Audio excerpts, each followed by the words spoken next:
विकास क्रम तो चलता रहता है, उसका कोई अंत नहीं है, लेकिन आत्मज्ञान होने के बाद तेज हो जाता है।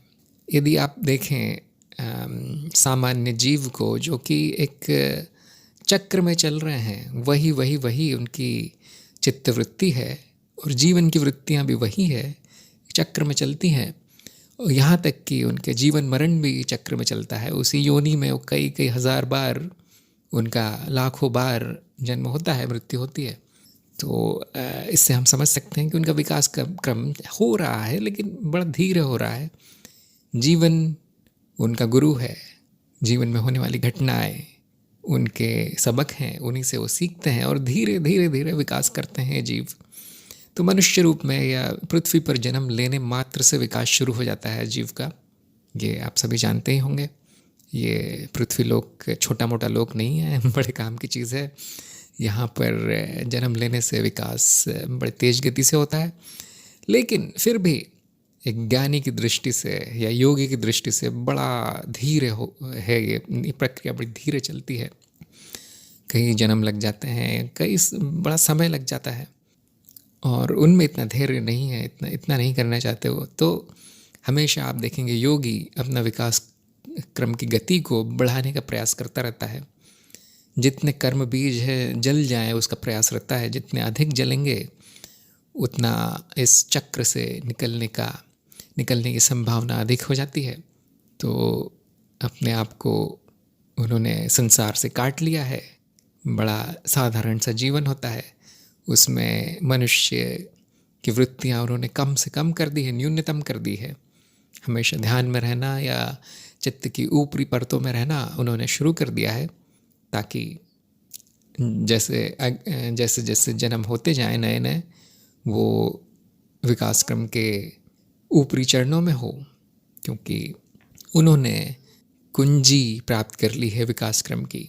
कैसे इसको तेज करना है उन्होंने जान लिया है, अब वो कर रहे हैं उसको। इस पहला तो लक्ष्य किसी भी योगी का यही होगा कि मनुष्य योनि से बाहर निकले किसी तरह से, क्योंकि है बड़ी काम की चीज़, लेकिन यहाँ व्यक्ति फंस जाता है।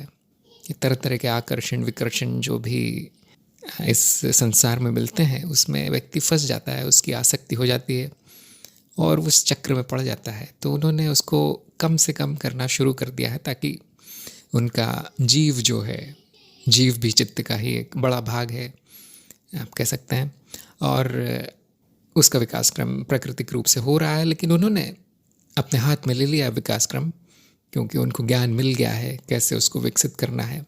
तो आत्मज्ञान और विकास क्रम का ज़रा इतना सीधा संबंध नहीं है, लेकिन आत्मज्ञान होने के बाद आपका विकास क्रम आपके नियंत्रण में आ जाता है, क्योंकि आप पहली बार इन सभी जन्मों में पहली बार वो शिष्य, वो साधक देख सकता है कि चित्त मैं नहीं हूँ, मैं अनुभव करता हूँ चित्त का। ये आत्मज्ञान है। व्यक्ति नाम की कोई चीज़ नहीं है, व्यक्ति माया है, व्यक्ति मिथ्या है। जो भी है वो संपूर्णता है। पूर्णता अपना विकास क्रम कर रही है इस व्यक्ति के माध्यम से, इन रूपों के माध्यम से तरह तरह के रूप लेती है संपूर्णता, ये ब्रह्म, ये माया, और इस तरह से उसका विकास क्रम होता है। तो जैसे ही ये ज्ञान होता है, जो कि आत्मज्ञान होने के साथ साथ होना चाहिए व्यक्ति को, तो चित्त से एक दूरी बन जाती है। अब चित्त एक वस्तु हो जाता है उसके लिए। जिस तरह से एक कंप्यूटर इंजीनियर को बड़ा आसान रहता है कोई भी प्रोग्राम बनाना, कुछ भी चलाना कंप्यूटर पर, उसको किसी भी रूप में गढ़ लेना, उसको अच्छा कर लेना, उसको तेज कर लेना। और यही काम जो है आम व्यक्ति के लिए, सामान्य व्यक्ति के लिए कठिन होता है। वो वही मशीन चलाते रहते हैं जो चल रही है 10 सालों से 5 सालों से, चक्र में रहते हैं। उसी तरह से साधक के लिए बड़ा आसान हो जाता है एक बार चित्त के ज्ञान होने के बाद देखना कि मैं इसको किस तरह से आगे बढ़ा सकता हूँ, किस तरह से और अच्छा कर सकता हूँ, किस तरह से जो ये फंस गया है संसार में, संसार के कीचड़ में, उसको कैसे यहाँ से निकाला जाए। तो मैंने इस श्रृंखला में ज्ञान मार्ग की और अंतर शुद्धि की श्रृंखला में बड़े विस्तार में ये सब बताया है कि आप कैसे आपका विकास क्रम तेज कर सकते हैं। आपको पूरा ज्ञान दिया गया है यहाँ पर। तो आत्मज्ञान शुरुआत है विकास क्रम की, एक कहना उचित होगा, क्योंकि पहली बार आपको पता चलता है कि मैं आत्म हूँ और विकास क्रम मेरा नहीं होता, मैं तो परम हूँ, पहले से ही हूँ, सब कुछ मैं ही हूँ, तो संपूर्ण हूँ, सुंदर हूँ, उसमें कुछ आगे हो नहीं सकता। विकास क्रम जो होता है चित्त का होता है, जीव के रूप में होता है और व्यक्ति के रूप में उसका अपने जीवन से सीखता है। जीव कर्म ही हमें सिखाते हैं। तो ये सारा ज्ञान होने के बाद आप शुद्धिकरण कर सकते हैं। शुद्धिकरण का अर्थ यही है कि आपने विकास क्रम को अपने हाथ में ले लिया है, अपने नियंत्रण में ले लिया है। अब आप जितना तेज चाहें कर सकते हैं उसको। आप एक के बाद एक योनियाँ लांघ सकते हैं, जो कि एक बड़ा विषय है जिसमें कि मैं इतना विस्तार में नहीं गया हूँ। हो सकता है किस दिन हम इस पर चर्चा करें कि किस तरह की योनियों से वो जीव जाता है। वैसे तो बहुत लोगों को पता ही होगा, इस देश में तो ये ज्ञान बड़ा आम सा ज्ञान है। मनुष्य के पहले की योनि पशु योनि है और मनुष्य के बाद की योनि देव योनि है। तो कोई भी साधक आत्मज्ञान होने पर देव योनि के लिए तैयार हो जाता है। अब उसको केवल इतना करना है कि जो चित्त में मैल आ गया है, तरह तरह की आदतों में और आसक्तियों में और बंधनों में चित्त पड़ गया है, उसको काट दें, उसको साफ कर लें। आपका जीव का जो मनुष्य योनि से प्रस्थान हो जाएगा और देव योनि में जीव का आगमन होगा। इसका अर्थ है कि आपका जीव का जो अनुभव बदल जाएगा। अभी हमारा जो अनुभव है वो इस मृत्युलोक का है, भौतिक जगत का है, वो भौतिक शरीर है हमारे पास, जो कि बढ़िया है, बहुत अच्छी चीज़ है, लेकिन सीमित है और दुखों का कारण है। इतना विकसित नहीं है, आप देख सकते हैं। तो इससे छुट्टी मिल जाएगी आत्मज्ञान के बाद। शुद्धिकरण आप जितनी जल्दी करेंगे उतनी जल्दी आपका अनुभव देव योनि के अनुभव में बदल जाएगा। इसका अर्थ ये है कि सूक्ष्म लोकों में आपका जन्म होगा, सूक्ष्म शरीर मिलेगा और इच्छा जन्म और इच्छा मृत्यु और तरह तरह की जो योग्यताएं हैं वो चित्त में आ जाएंगी। तो बोलने में बड़ा आसान लगता है, लेकिन काफ़ी लंबा काम है। आप अभी शुरू करेंगे तो जल्दी पहुंच सकते हैं। एक बार आत्मज्ञान होने के बाद प्राकृतिक रूप से चित्त अपने आप तेज हो जाता है, उसका विकास क्रम, लेकिन आप उसको कृत्रिम तरीके से भी कर सकते हैं। आपने उसका रंग रूप जान लिया है चित्त का, उस मशीन की तरह है चित्त, तो आप उसमें फेर बदल कर सकते हैं। यदि आप किसी गुरु के मार्गदर्शन में करें तो और तेज हो जाएगा। पवन कुमार के एक दो प्रश्न और हैं जो मैं आज लेता हूँ। वो कहते हैं कि जब कोई करते हुए भी करता नहीं दिखाई दे तो वो क्या स्थिति हो सकती है? ऐसे लगे कि सब अपने आप हो रहा है, कोई कुछ नहीं कर रहा, तो ये क्या स्थिति है? तो यदि आप इस स्थिति में पहुंच गए तो बहुत अच्छी बात है, बहुत बड़ी बात है, क्योंकि आपने कर्ता भाव की माया को, असत्य को देख लिया है। जो भी कर्म होते हैं वो व्यक्ति नहीं करता, कर्म होते हैं, और जो अहंकार है वो कर्ता की रचना करता है। जब कर्म हो जाता है उसके बाद कर्ता की रचना होती है, जो आप स्वयं देख सकते हैं अपने चित्त में प्रक्रिया चल रही है। कार्य पहले हो जाता है, कर्ता भाव बाद में आता है कि ये मैंने किया है। कर्म हमारे संस्कारों से उपजते हैं, जो संस्कार पड़ गए हैं स्मृति में, उससे मशीन की तरह कर्म हो जाते हैं। इसको कोई करने वाला नहीं है, ये बात आपने देखी होगी। अपने आप होते हैं सारे कर्म। और जब भी ज्ञान होता है कि वहाँ कोई कर्ता नहीं है तो व्यक्ति कर्म मुक्त हो जाता है, कर्म बंधन मुक्त भी हो जाता है, कर्म के फलों से भी मुक्त हो जाता है। इसका अर्थ ये नहीं कि कर्म बंद हो जाएंगे, कर्म शुद्ध हो जाते हैं। जो महत्वपूर्ण है, जो आवश्यक है, उतना ही होता है। अनावश्यक और ऊल जुलूल नीच कर्म अपने आप बंद हो जाते हैं, तो उनके फल आना भी बंद हो जाते हैं। इसका अर्थ ये नहीं कि व्यक्ति संत हो जाएगा, ऐसा कुछ। जब इतना दिख जाता है कि ये पहले जो मेरे कर्म थे वो यंत्रवत होते थे, अब चेतना के प्रकाश में हो रहे हैं, तो चित्त शुद्ध हो जाता है। इसका अर्थ ये नहीं कि बड़े अच्छे कर्म होने लगे, हो सकता है कि हो जाए, लेकिन कर्ता भाव न रहने से व्यक्ति कर्म रहित हो जाता है। या फिर वो व्यक्ति नहीं रहता, संपूर्णता उसका स्थान ले लेती है। जिनको वो ज्ञान नहीं है, जो अभी भी कर्ता भाव में है, वो ये मान बैठे हैं कि मैं करता हूँ, जो भी करता हूँ सारे कर्म मेरे स्वयं के हैं, मैं उसका जिम्मेदार हूँ। तो उसको फल भी मिलते हैं फिर उस कर्म के, और इस चक्र में, कर्म के चक्र में वो पड़ा रहता है वो जीव। तो यदि आपने देख लिया है कि कर्ता नहीं है, कर्म अपने आप होते हैं, तो ये बड़ी अच्छी स्थिति है, ये कर्म बंधन मुक्ति है। तो पवन कुमार काफ़ी अच्छे तरीके से तरक्की कर रहे हैं, बड़ी अच्छी बात है। तो उन्होंने ये भी पूछा है कि ये थोड़ी देर तक रहता है, फिर अहंकार आ जाता है, कर्ता भाव आ जाता है, तो इसके लिए मुझे क्या प्रयास करना पड़ेगा? चेतना का प्रयोग करें। शायद मैंने उत्तर भी दिया होगा यहाँ नीचे। हाँ, तो जो पुरानी वृत्ति है चित्त की, अहंकार की, कर्ता भाव की, आदि आदि, वो एकदम से बंद नहीं होती। जैसे वो पंखे की तरह है। पंखा यदि तेज़ गति से चल रहा है और यदि आप बटन दबा के उसको बंद कर दें तो भी कुछ देर तक वो घूमता रहता है, क्योंकि उसमें ऊर्जा है, वो पुरानी धीरे धीरे कम होगी। तो एक बार यदि आपको ये ज्ञान हो गया है, साक्षात आपके सामने अपरोक्ष रूप से ये ज्ञान है, आपका अनुभव है कि कर्ता मिथ्या है, माया है, जो भी करने वाला है वो संपूर्णता है, ब्रह्म स्वयं जो है वो इस विश्वचित्त के रूप में सारे कार्य कर रहा है, मैं तो कुछ नहीं कर रहा, क्योंकि मैं असल में मिथ्या है। तो इतना ज्ञान होने के बाद कर्ता भाव नष्ट हो जाएगा, लेकिन क्योंकि नया नया है वो ज्ञान, पुरानी आदतें जो है वापस आएंगी। कभी कभी ऐसा होगा कि व्यक्ति का पुराना कर्म वापस आ जाता है, पुरानी वृत्ति जो चक्र है वो वापस चलना शुरू हो जाता है। तो घबराने की बात नहीं है, फिर से उस वृत्ति पर एक दृष्टि डालें, साक्षी भाव रखें। कर्ता भाव आपने अभी तक रखा है, अब साक्षी भाव भी रखें।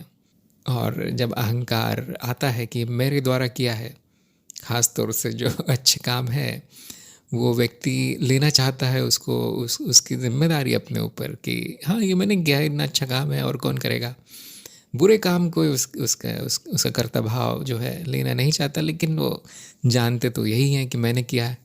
तो जब ये नष्ट हो जाता है अहं भाव और कर्ता भाव, तो चाहे अच्छे हो कर्म चाहे बुरे हो, वो मेरे नहीं रहते, क्योंकि मैं स्वयं नहीं हूँ। तो जैसे ही आपकी ये चेतना की दृष्टि पड़ेगी इस वृत्ति पर, वो वृत्ति नष्ट हो जाएगी। और ये आपको बार बार करना है। जितनी बार भी चित्त पुरानी वृत्तियों को दोहराना शुरू करे, उतनी बार आपको चेतना का प्रयोग करना है, साक्षी भाव में आना है और थोड़ी देर रुकना है कोई भी कार्य करने से पहले, कोई भी कर्म करने से पहले। उससे ये एक तरह की साधना है, हम सभी कर रहे हैं, कोई विशेष साधना नहीं है। और जो आपने कहा है कि कई बार चली जाती हो चेतना, कई बार अहम भाव आ जाता है, कर्ता भाव आ जाता है, तो कोई घबराने की बात नहीं है, कुछ बड़ी समस्या नहीं है, सबके साथ होता है। जैसे एक छोटा बच्चा है, जब वो चलना शुरू करता है तो बार बार गिरता है, लेकिन फिर उठकर चलना शुरू कर देता है। अब यदि वो कहे कि अरे मैं तो बार बार गिर रहा हूँ, चलने का काम इतना सफल नहीं होगा ऐसा लगता है, तो बच्चा कभी चल नहीं पाएगा। वो देखता है कि बड़े लोग चल रहे हैं बिना गिरे, और वो जानता है कि मैं भी ऐसा हो जाऊंगा।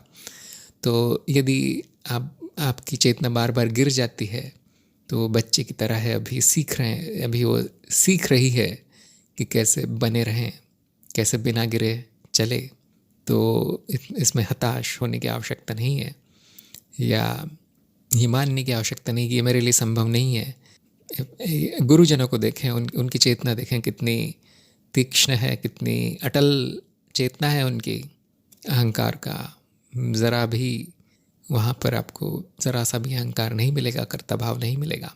तो उनको देखकर ही हम दूसरे साधक आगे बढ़ते हैं, गुरुजनों से सीखना चाहिए। और यदि आप ये साधना करते रहें, चेतना का प्रयोग करते रहें, जैसे कि मैंने बताया है जागृत अवस्था के प्रयोग इस भाग में, तो धीरे धीरे धीरे ऐसा होगा कि कर्ता भाव कम होता जाएगा, साक्षी भाव बढ़ता जाएगा, और एक दिन ऐसा आएगा जिसमें कि कर्ता भाव पूरी तरह से नष्ट हो जाएगा, साक्षी भाव उसकी जगह ले लेगा। और ये जितनी अधिक चेतना होगी उतना अटल होगा, इसमें आप अवस्थित रह सकते हैं इस भाव में। इसमें एक छोटी सी बात ध्यान रखने की ये है, क्योंकि हमारा समाज कर्ता भाव पर, अहम भाव पर ही बना है, उसकी नींव ही कर्ता भाव अहम भाव है। तो जब आप समाज में होंगे तो आपको कर्ता भाव लेना पड़ेगा, ये जानते हुए भी कि मैं कर्ता नहीं हूँ। आपका व्यवहार कर्ता की तरह आपको रखना है। यदि आपसे कुछ गलती हो जाती है, कुछ उल्टा सीधा हो जाता है, फिर आप कहें जनता के सामने कि भाई मैं तो करता नहीं हूँ यहाँ पर तो अहंकार भी नहीं है, अहम भी नहीं है, मैं भी नहीं हूँ, ये तो विश्वचित्त ने किया है, जिसने भी, मुझे तो पता नहीं किसने किया है। तो ये आम जनता की समझ में नहीं आने वाला। ये अब समय बड़ा बदल चुका है ये अज्ञान का युग है, उनको नहीं समझ में आएगा आप क्या कह रहे हैं, आपको पागल खाने में डाल देंगे, या फिर उतनी ही सज़ा मिलेगी जितनी एक आम व्यक्ति को मिलती है। तो ये बात, इस व्यवहारिक जीवन में इस बात का ध्यान रखना चाहिए कि व्यक्ति को ये जानते हुए भी कि मैं करता नहीं हूँ, मेरा कोई भी कर्म मेरा नहीं है, पूरी तरह से जानते हुए, इस चेतना में रहते हुए कर्म करना है, उसकी जिम्मेदारी लेनी है, उसका कर्ता भाव लाना है।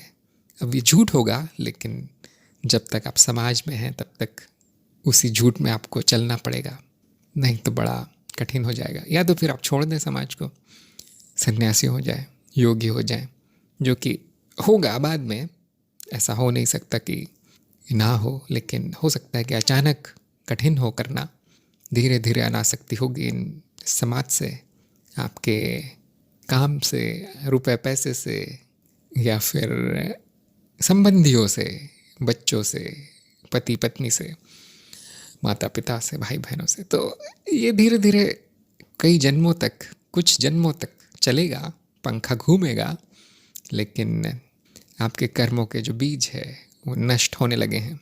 ये उसकी सूचना मात्र है, आगे आगे आपको कर्म से पूरी मुक्ति मिलने वाली है। तो बड़ी खुशी की बात है, पवन कुमार ने काफ़ी विकास कर लिया है, आप देख सकते हैं। पवन कुमार ने एक और संदेश में कहा है कि स्वप्न में जब कुछ घटित होता है तो मैं उसका साक्षी हो जाता हूँ कि ये असत्य है।